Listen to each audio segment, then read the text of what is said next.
has it ever occurred to you that maybe the reason we've been so busy lately is because the dead have been rising from the grave? The next speaker traveled from Georgia to come here. He is a graduate of Florida A&M University. He's a historian. He is the owner and operator of Black Mecca of South Tours in Atlanta.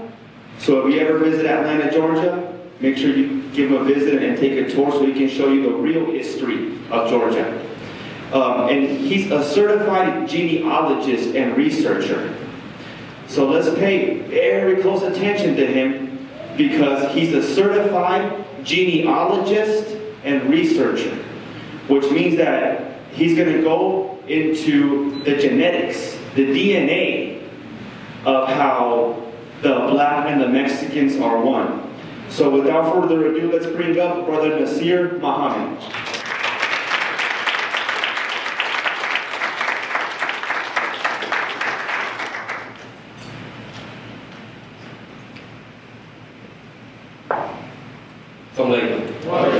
How's everyone?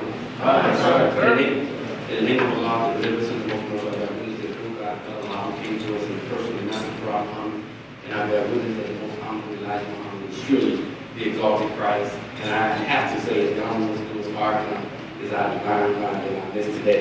I greet you, the people of God, with the reading of the peace of paradise. I talk real fast, so get ready. I want to thank those who put this together, and it's an honor to be here in Phoenix, in the desert, that the most honorable Muhammad was able to allow us to be here. Student Minister Charles Muhammad, I definitely thank and appreciate the opportunity to be here in your city, in our city, and I thank the labor staff. Let's give them a round of applause for opening up the door.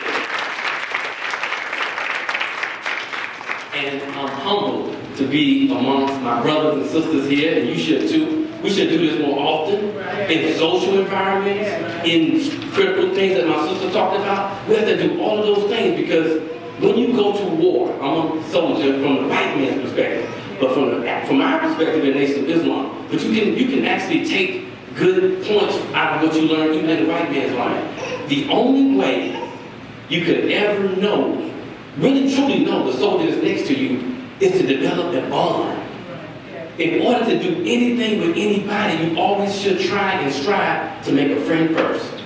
Because if you're my friend and I'm your friend, it's very easy for me to buy from you. It's very easy for you to sell to me. So at that point, me right into my presentation I'm going to be doing, this PowerPoint, they only gave me a certain amount of time. I'm going to rush through it, and hopefully during question and answer, you may be able to ask some things that I can answer.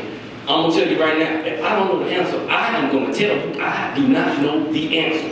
But nothing that I'm going to say to you today in this presentation, you can't go get it yourself. So I know Phoenix has some sharp minds out here, so I made sure that everything I have is documented, so you can actually leave out of here feeling good, that you can go check your brother to see if what he said was right. Because that's the only way. Because otherwise you'll say I came here, I wrote that myself, brought it here, and then I did all that. Now that this heat is Phoenix. So I'm going to go to my seat, and I'm going to do it there. Now, another thing, I got to get one of the corners so I can stand right here and do it. That's a little modern technology thing.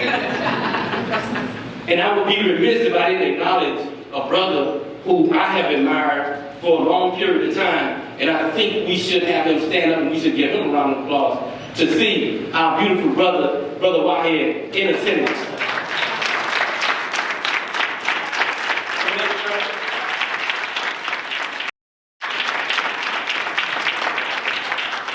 It's always good for us to acknowledge those who came before us, because if they had not came before us, we would be out in the streets. That's right. Okay, now, I'm country, as you can tell. I don't have a problem with that. But sometimes the country people know how to survive. So my other battle that was given to me was Black Prior 275. And this book right here is a good foundational book. This book was done by a great, great man who loved the nation and the most honorable Elijah Muhammad and the honorable Louis Farrakhan. And they came before Columbus. If you don't have that book in your arsenal, You have to get it. These books are inexpensive. You can go online and purchase these books for 99 cents. Because black bookstores don't know the value of them, so they'll sell it to you for $1. But certainly, and this book is actually at the Final Call bookstore.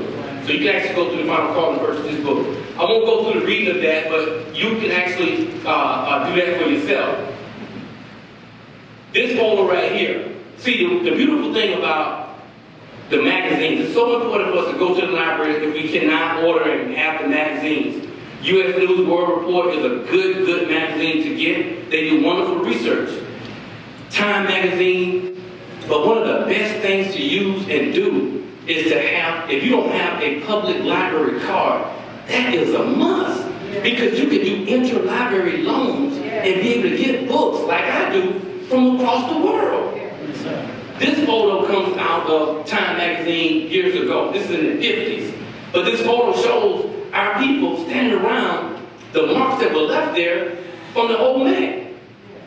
Now, a lot of us don't know Garvey. But if you go online and YouTube, the children can do it too. You can YouTube our beautiful beloved.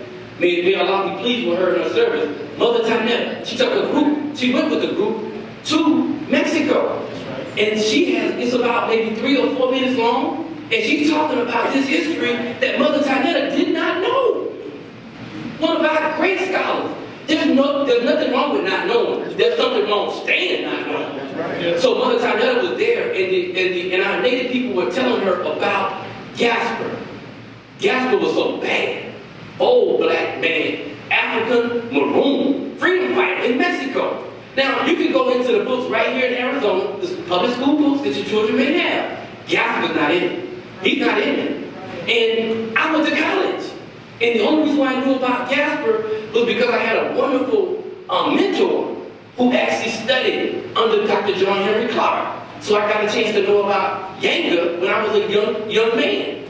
I'm still young, yes. But October the 10th, every year, they honor Gasper Yanga in Mexico. And it's the Carnival of Negritude. You look at me like, why they got Negritude? Come on. Now, don't take my word for it though. This book, Blacks, Colonial, and Veracruz. Veracruz is so important to the history of black and brown. That place is so important. But this book goes into Yanga. It goes into the 10 colonies that were established by blacks at a time when black people in America were enslaved in the 1830s. This is so important because it's going to lead us right into the next thing. I'm flipping and running. We're going to respect the time. Now, we all celebrated President Obama, right? We already had a black president. This was one nation. Mexico was a part of America. We don't have a president. Texas was, right? Am I right or wrong? Okay. Vicente Guerrero is so important. Our children should know this man. Because at a time when America was really strongly pushing for black enslavement, this was the child of a mestizo and an African woman. And he actually comes up, he was a mule driver. He didn't actually learn how to actually read until he was 40. I'm 3 years older than him. 40 years old before he knew a letter of the alphabet. And he rose up in power in Mexico. The second president and the first black one right there in Mexico. Now, why he's important is because this man ordered the schools built, set up libraries. We didn't have been forbidden before he came in power. Declared religious liberty, everybody of all faiths. Set up a coinage system. And he abolished the death penalty. And guess what? Just like many of our great leaders, here and in Mexico, he was betrayed, not by somebody on the outside, somebody right next to him. That's why you gotta know the soldiers right next to you. Now, many of us may have gone to Mexico, we want to go to Cancun. No, we want to go where the statues at. So right there, these statues are right there in Mexico right now. He was on the stamp. So, I know this might be unfamiliar territory for some of us there, but the next one's going to be a little bit familiar territory for those of you who may not not be, versed in that history there. And that is our great soldier, the Honorable Martin Delano. Now, I know it's so important for Marcus Garvey, and you may be familiar with Marcus Garvey. But there are so many people that came before Marcus Garvey. There's nothing new under the sun, right? That's what the Bible says. So, Martin Delano, he wrote a book in 1852. The beautiful thing about this book, it's available online, e-booking. Gutenberg.com. You can pull that book up and read word for word what he wrote about and how he was so much ahead of his time. He said the advantage to the colored people of the United States to be derived from the emigration to Central, South America, and the West Indies are incomparable, greater than that of any other parts of the world at present. It's 1852. Talk about religious biases. We have but one reply to make. We had rather be a heathen free man than a Christian slave. Central and South America must be our future homes. This book is so important for us to get. And if you want to get a hard copy, you can, but you can actually print it online. Now, the reason why Martin Delano ends up being important because you had two schools of thought in America as it dealt with black immigration and colonization. On one hand, you had good, honest, durable white men who were part of the American Colonization Society. No doubt about it. Benjamin Lundy, who was a Quaker. If you don't know who Benjamin Lundy is, you know who Abraham Lincoln is, that's part of the problem. Benjamin Lundy was a Quaker. He was a publisher of the first abolitionist periodical, The Genius of Universal Emancipation. This man was chased and, almost captured in his defense of blacks being given an opportunity to have a nation of their own. Now, he was about immigration, but he was about immigration outside of America. There were other white abolitionists because they were arguing over the argument dealing with us. The other whites were arguing about the aspect of blacks being liberated here. Okay? But on the other side, you had a whole group of free black men and women who were part of the African Colonization Society. And that was Henry Highland Garnet. We have to know these people because they played so much of a role in black liberation struggle. Now, the difference was that Garnet and the blacks were a part of the aspect of black autonomy, self. Going through and getting it for yourself. Thereby no man getting credit for something that you were able to do for yourself. Now, at the same time that this was going on in America, you had blacks, I'm from Florida. The black Seminoles were in Florida. And guess what? They had already been to Mexico. Because the Mexican government started with Guerrero, they were already accepting blacks in Mexico. They couldn't stop them. So, 10 large colonies were established in Mexico. Before 1830, 1835, you already had 10 colonies of African Americans who had made it back to Mexico and established their own. The reason why this is so important is because the American history books are full of lies. Right. The only reason why you had a Texas Revolution is because Texas was not, the rich Texans were not in agreement with slavery. Mexico's government was totally against abolishing slavery. Texas, a part of Mexico, was for it because that's where the rich were. The majority of people that was in that area was Anglo. They were not Mexicans. So for those who don't know, that means white folks. Okay? They were settlers who came there. Now, July 2nd, 1857, something happens. There was a decree for a new colony in Mexico. Now, there are several things took place before this, but I'm pointing this one out to kind of help you to understand the importance of knowing the particulars in terms of the regions. Veracruz in the district of, help me out, Tampico, that's what I'm going to say, but if somebody needs to correct that, I'll have no problem. The effort was led by a black man in America, Louis Fouché. He was, of course, down there in the bayou, Louisiana area.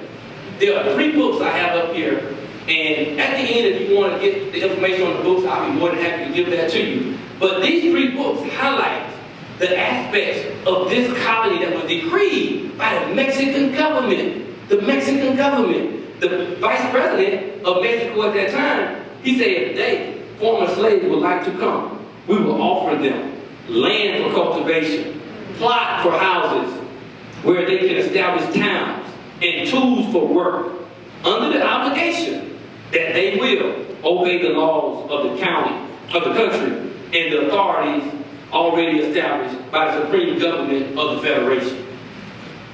Simple. Now, this one right here, I know I'm going to get a lot of action out of this one right here, because we don't know this man. I don't think, well, I know I went through the first book of the secret relationship between blacks and Jews. If you go into that book, I applaud you, but I kind of take in piece who the people and the individuals are, so I can kind of make it easy for me to learn and know. Nicholas Stern is very important in our history. And the reason being is that, you know who Sam Houston is, right? Well, Sam Houston couldn't do what he did unless he had some money. Okay? Nicholas was a slave owner. If you go on the website for the Texas State Historical Association's website, they don't even mention he was a slave owner. They throw words in there like, I took one of their words in there, colonist. Oh no, he was a slave owner, I got that first. He was the financier of the Texas Revolution. Now this guy, who was from Germany, he participated in the Colonial Rebellion. I'm not even going to go into what that is. I think you probably already know. If you don't, that's a little homework assignment. But he smuggled guns and other materials in during the rebellion in Mexico against the Mexican government. He actually ends up being caught and sentenced to be shot. But guess what? See, one thing they could actually do because he was Orthodox Jew, he could maneuver because he was a Freemason too. Yes, sir. The Freemason was a get out of jail card. I don't know if y'all played Monopoly before, but they used that. Oh yeah, he used it. And he was able to survive. And then once he survived, the agreement was that once they freed him, he had to agree that he would never pick up arms against the government again. And guess what he did? He never picked them up. He supported everybody else who wanted to pick him up. And in 1850, I went through and pulled his record. I'm gonna make a tree on him now that I got a little bit more on him. But he actually owned 5 slaves at the time when he actually died in 52. But when you go to the Jewish ancestry, or you go through any of the books that's written on him, very, very few scholars mention that he was a slave owner, brutal slave owner at that, in Texas. And that's something you can't overlook, because I was able to go to this school just to find his father had more than that in Louisiana and in Texas too. So those aspects of, so the secret relationship, don't get it twisted. It's going to be several books, because there's so much stuff that we're uncovering in our research and our work. Is everyone all right? Yes, sir. Okay. I'm going to speed it up just a little bit. This book right here, I actually wrote my copy, but The Betrayal of the Negro. Most of us have not read this book, but we should read it, because all of these presidents that's listed in there, during the time of the most unlike 100, they were totally against him. Totally against him. Totally against Master Fard Muhammad and the work that was being done in the name of liberating black people. So this book is done by Rayford Logan. And he mentioned in the book in 1895, there's a man by the name of William Ellis, a black man. He's called H. Ellis by some scholars and W.H. Ellis. Well, in Alabama, y'all know where Alabama is, right? Okay, in Alabama, they don't learn this in their school. This was one of the greatest colonization experiments in Alabama history. And this experiment was going on when, guess what? Booker T. Washington was in Alabama. But over 800 black people were recruited by William Ellis, and they actually settled in a village in the state of Durango, Mexico. They were unsuccessful though. And there were 3 things that caused that, and they're listed there. But you go from Alabama, you go into severe cold weather. Somebody go from Alabama and go to Chicago today, they're not dressed properly with a triple fat goose on, it's gonna be some problem. You can't go to Chicago with slides on. Never that in the wintertime. So imagine going to the area where they were. But 1/2 of them were able to go back and return to Alabama, and I didn't go beyond that in terms of Racial Logan, but he had more of that in the betrayal of the Negro. Okay, now, this right here. You've never seen this because Dr. Martin Luther King Jr.'s family have never made this public. They've never made this public in terms of talking about it. What you are looking up there, I know you can't see it real good, but that is, and it's going to connect with where we are right now in Arizona. The Silver Queen Mining Company, that's January 28, 1908. That is a capital stock certificate of Reverend A.D. Williams, the grandfather of Dr. Martin Luther King Jr. The president of the company is a man by the name of Bishop Henry McNeil Turner. He took more black people back to Africa than Marcus Garvey did. Bishop Turner was the president of this company.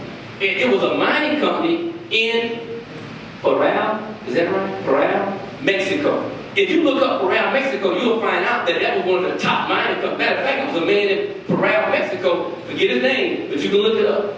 He had so much wealth that he wanted to pay off all the debt of Mexico, the government. They rejected it. Yes, but it's a great story because you can read about his wife and what she was able to do in terms of putting the money in the pillowcase and stuff like that in order to preserve a little something when he lost everything. But those mines have a relationship with Phoenix. Well, not Phoenix, but Arizona, excuse me. Arizona in 1908 had the best and most unrestricted laws for blacks to go into mining outside of the country. So, what happens is, anybody know where Colonial County, Arizona is? Okay. In Colonial County, Arizona, it's the same place where this Silver Queen Mining Company ends up continuing on. And if you know anything about that county, they were number one, I believe, in lead, copper, or something like one of those minerals. They were number one, been number one for a long time. It's a new company there now, and they're still booking and making a lot of money in that county right there. But this certificate here defeats anything that anybody can tell us about why Dr. King had an affinity for Marcus Garvey. The reason being, and I'm going to say this real quick, Dr. Martin Luther King Jr.'s grandfather loved Marcus Garvey. He loved it so much that he bought property 30 miles outside of Macon, Georgia, in a place called Jefferson, Georgia. They were going to set up a place called Odd Fellows City. 400 homes were being sold there. Lots were being sold. The first person to purchase property in this Negro town, that's what they call it then, was Reverend A.D. Williams. Now, Marcus Garvey comes to Atlanta, 1915, and he speaks at the Big Bethel AME Church. The man who was responsible for the financial accountability of Garvey coming to Atlanta was none other than Reverend A.D. Williams. When that town began to develop, and then it didn't develop because the Great Depression hit, the majority of people that lived in that same town were Garveyites. That's in my book that's going to be coming out, inshallah, next year. Yes, sir. But this information right here is in the paper of Reverend Dr. Martin Luther King Jr., Volume 1. And it's also in the Life and Times of Bishop Henry McNeil Turner, which was done in 1917. The next photo, next slide. I know we skipped 22 years ahead, but time is a factor. But this is so important for Mexico. Why? Because as Mother Tanetta clearly states in her writings, and I'll give you the title of the article in the final call. You can go back and pull it up to read. 1934 was the last time the Most Honorable Muhammad received communication. The Most Honorable Muhammad received communication from Master Farad Muhammad. And guess where the letter came from? Exactly, the black and the brown. That's so important in our history because it ends up playing a role later on with the president, 3 presidents who have a relationship with the Nation of Islam and the Most Honorable Muhammad. Hold on fast with me. We are about to go to something that's going to really make you excited if you like bean pies. Now, this woman is Mary Amanza. Thank you, sir. And her husband, Brother Henry Almanza. Now, I'm not going to go into the history and aspects of them because we have somebody up here who is more than capable to handle it. Because if you read the final call and you follow, they touched on this before. But what I'm going to touch on is the fact that she introduces Mother Clara to the Master. Oh, yes. She met face to face with the Master too. Just as Mother Marie, Mother Bernstein, Mother Clara, and others. It's a lot of them that did that. Now, her 10 children from the union of the Black and the Brown. Black woman from South Carolina married a Mexican brother who fought with revolutionaries over there in Mexico. But guess what? He couldn't get his ass. But I'll let my beautiful brother handle that. He'll have a better part of it. But she's the person with the bean pie. See, the bean pie is so important for us to understand. She was locked up along with the other 13 teachers who refused to allow their children to go into the public school. But what's more important is when the most honored Black Muhammad was arrested in the 40s, the bean pie, just like they do today, they collect copper, steel, and they go make money for it, right? We were doing that in the 40s. They helped the most honored Black Muhammad get out of jail. Mother Clara had to take $5,000. I don't know if you ever looked up how much $5,000 value was back in the 40s. They was coming around the Great Depression. $5,000 to get him out. Come on now. The most honored Black Muhammad said his right, get anything, sticks or anything, get that money up and get him out of there. So she was one of those on the front line. One of the things that we have failed to do, Black and the Brown, is to acknowledge that the women, okay, the women played a major role in the liberation of other people. You can never forget that. That's why I love the part where the prophet said, honor thy mother, honor thy mother, honor thy mother. We have to understand nation. But see, we have this narrative that's been presented to us by scholars who are half learned. That they just got drug addicts and fiends. No, they didn't. This woman was educated. She was educated. And most of the teachers at Muhammad University of Islam were educated. Mother Clara's 8 years of education would have knocked out most of us with a college degree right now. See, we gotta be honest now. Okay, so that's enough on that. Now, just so you know, I ain't making this up. Just so you know, I just went and pulled their marriage. 1990, they were married in Hillstrand, Michigan. Now, you know, if you don't know where that city is, that's so important to our nation because they were there before they got to Detroit. Hello, somebody. But at the bottom is both of them. He was 28, she was 19. But now this is the tricky thing. The person that came by, that they had to fill it out to, then, you know, he's there and she there, and they kind of look at it. He's brown, and she's mulatto. Okay? Detroit, Mexico, he was a molder, he was a working man.